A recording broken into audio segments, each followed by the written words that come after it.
Pergunta: você está suficientemente arraigado em Jesus Cristo a ponto das pessoas que você mais ama e admira se revelarem os mais vis e abomináveis, como um dia Judas, Saul, Acabe ou Jezabel se revelou? Eu tenho a sensação, por esses exemplos, que as pressões internas serão piores do que as pressões externas antes da volta de Jesus. As pressões externas tendem a nos unir. Se nós estivéssemos sofrendo apenas as pressões externas de uma perseguição, a igreja se fortaleceria. Isso aconteceu no passado, é só você olhar no passado. Quando os cristãos eram perseguidos, mortos e martirizados, o sangue do mártir parecia como semente, as pessoas abraçavam ainda mais a fé. Esse não vai ser, e Satanás ele vai se ajustando. Haverá pressões externas sim, mas as mais terríveis, cortantes, decepcionantes serão as pressões internas. São pessoas do nosso convívio. João capítulo 16, Jesus diz: vem ainda um dia em que vão querer matar vocês, achando que estão prestando culto a Deus. É a profecia, é o que diz. Mais dolorido golpe vem de dentro e não de fora. Se o seu pastor fosse levado diante de um tribunal para defender a verdade do sábado ou qualquer coisa do tipo, se esse julgamento fosse transmitido pela internet, você visse o seu pastor sendo questionado, respondendo e sendo condenado à morte, isso fortaleceria sua fé. Mas o problema não é o seu pastor ser fiel e morrer por isso. O problema é o seu pastor ser infiel, causando decepção ao seu coração. Se você tem outra coisa que não o firme fundamento de Jesus Cristo, você vai ter a sua fé abalada. Os soldados romanos executaram Jesus como se fosse mais um criminoso. Eles vão responder por isso. Mas eu tenho para mim que o que mais machucou o coração de Jesus não foi a morte infligida pelos soldados romanos, mas foi o fato de ele ter sido rejeitado por seu povo, pela sua cidade. Você vai precisar aguentar essa prova sozinho. E não tem como você se apoiar em mais ninguém. Talvez você tenha vindo para a igreja adventista porque alguém reproduziu o amor de Jesus para você de forma tão irresistível que você se rendeu ao convite divino. Mas uma vez que você já tenha entendido o plano de Deus para a sua vida, agora você não pode mais depender de ninguém. Você precisa de uma fé que vá além do companheirismo que você encontra na igreja, porque na hora H você vai responder sozinho pela sua fé. Meus irmãos,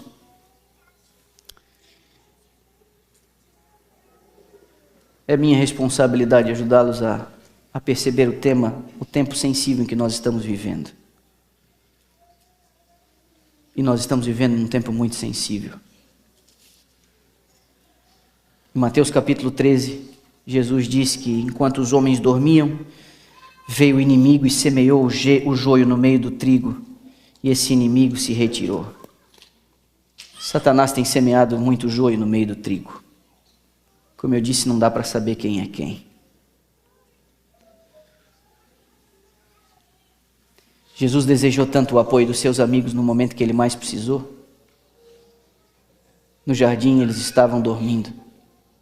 Ele que teve que tomar aquele cálice da aflição sozinho. E quando vamos ao Apocalipse, o remanescente é descrito como tendo a fé de Jesus. Nós vamos precisar de uma fé semelhante à de Cristo. Você lembra que quando o noivo chegou e as moças estavam dormindo, 5 delas perceberam que não tinham azeite suficiente. E a parábola diz que você não pode dividir o azeite com ninguém. Seu marido pode estar sendo um apoio para você nos últimos anos na sua jornada cristã, mas ele não vai poder transferir o azeite dele para você.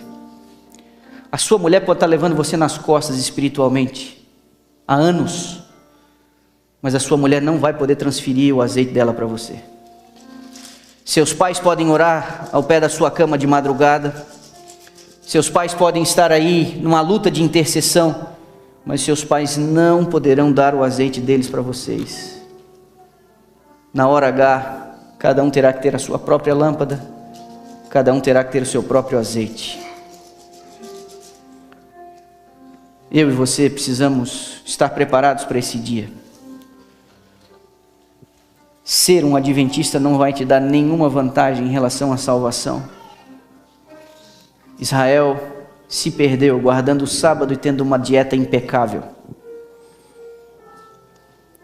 Há sérias recomendações e repreensões, inclusive aos pastores adventistas. Serva do Senhor chega a dizer: pastores infiéis, que terrível retribuição os espera. Em outro momento ela fala: pastores infiéis profetizam coisas agradáveis. E ela descreve no livro Grande Conflito que igrejas inteiras vão se arremessar contra os seus pastores, porque eles disseram paz, paz, quando não havia paz. Rebanhos inteiros perdidos com seus pastores, porque eles não deram a mensagem no tom correto. Pastores infiéis sofrerão um castigo 100 vezes pior, diz a serva do Senhor.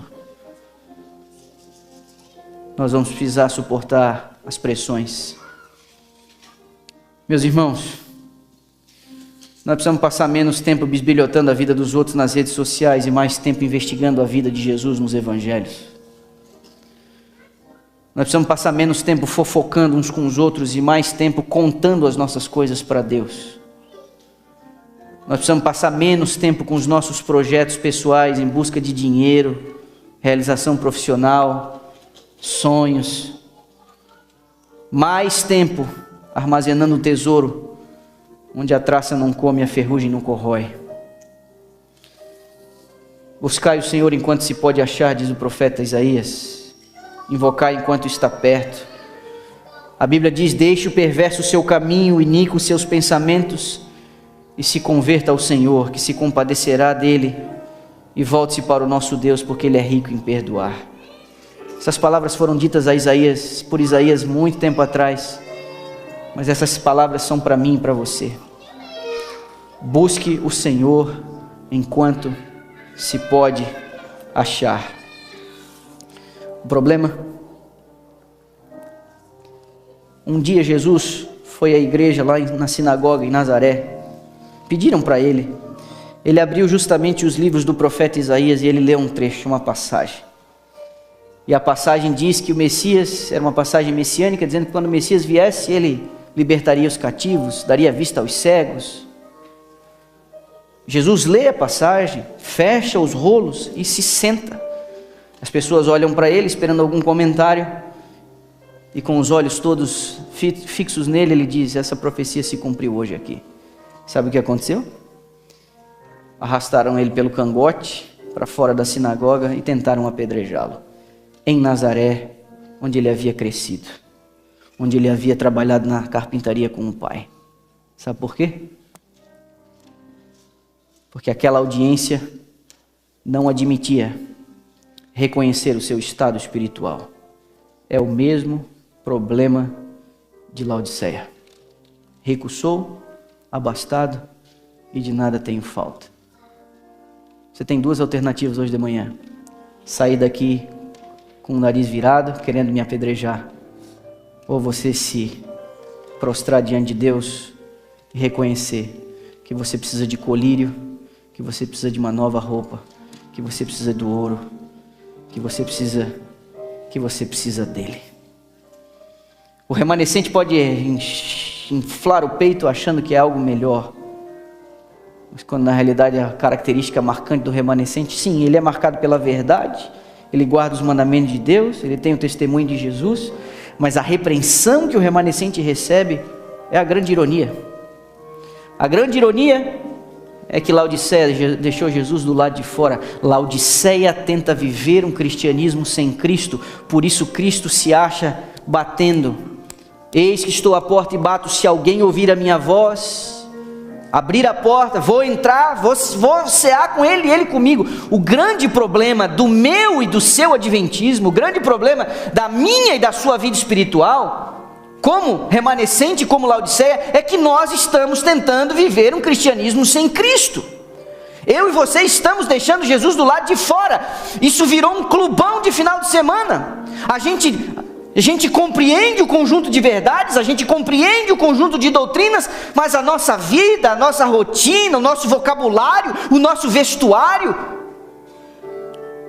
a maneira como a gente administra a vida, a maneira como a gente administra o nosso tempo, as nossas prioridades, a nossa ganância por dinheiro, a nossa fixação por ser alguém importante, a nossa loucura pela viagem dos sonhos, pelo carro dos sonhos, pela casa dos sonhos, está fazendo com que a gente viva um cristianismo de final de semana, um cristianismo meia boca, um cristianismozinho de nada.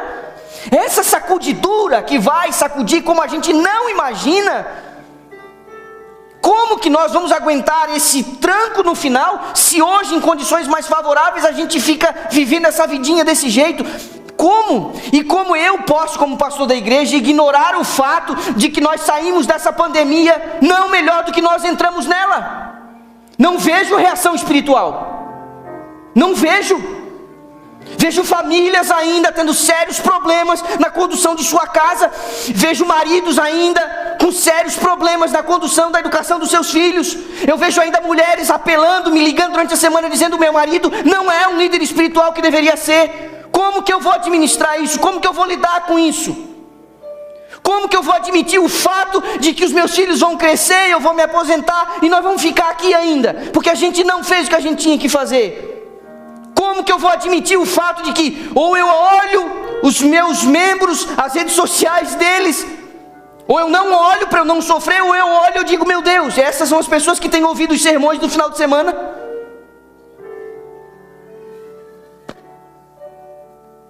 Desculpa o meu tom. Eu queria hoje que fosse um outro sermão, eu queria que hoje fosse um dia festivo. Eu nem queria estar pregando aqui hoje. Desculpa a decepção de dizer a você, quem sabe, alguma coisa que você estava esperando uma outra coisa.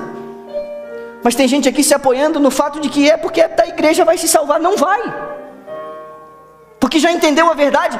Mas se essa verdade não mudou você, você não vai.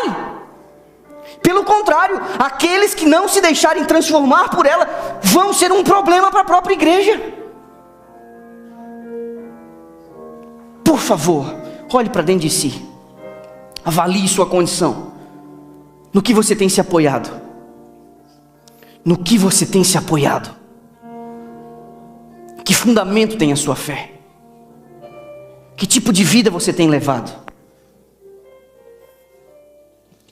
Aceite a repreensão.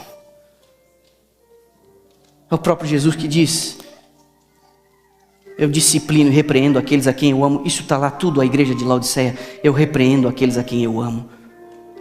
Jesus precisa entrar na tua vida de uma vez por todas. Não deixe do lado de fora, não deixe do lado de fora. Isso é suicídio espiritual. Isso é suicídio espiritual. Priorize as coisas do reino. Refaça a sua rotina. Reavalie as suas prioridades. Esse é um chamado que Deus está fazendo para mim e para você. Esse remanescente que veio lá do começo, veio vindo. Isso chegou em você. Nós vamos reproduzir a infidelidade dos homens do passado? Ou vamos nos provar como grãos maduros